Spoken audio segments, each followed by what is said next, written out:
আল্লাহ রাব্বুল আলামিন বলেন, যারা মুর্দা যারা জিন্দা তারা কোনোদিন এক হতে পারে না।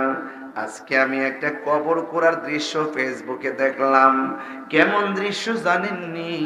কবরটা করার সময় আরেকটা কবরের অর্ধেকটা কবর পড়ছে, বুক থেকে নিচ পর্যন্ত একটা জায়গা, অর্ধেকটা কবর পড়ছে ওই জায়গাতে।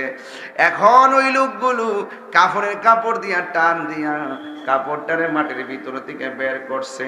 দেখলাম এই হাড্ডিটা পড়ে আছে, দেখলাম এই দুইটা হাড্ডি পড়ে আছে, আর মাথার খুলিটা পড়ে আছে, আর বাকিগুলা মাটির সঙ্গে মিশে গেছে।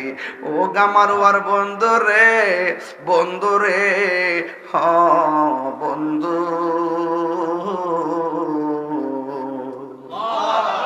এই পৃথিবী অহংকারের জায়গা নয়। লা তামশি ফিল আরদি মারহা, আল্লাহ বলছেন জমিনের মধ্যে অহংকার করে চলাফেরা করো না। ইন্নাল্লাহা লা ইউহিব্বুল মুতাকাব্বিরিন, নিশ্চয়ই আল্লাহ রাব্বুল আলামিন অহংকারকারীকে পছন্দ করে না। আপনার আমার সবার সামনে একসাথে মিলেমিশে বলুন, হায়াত এবং মৌতের মালিক কে?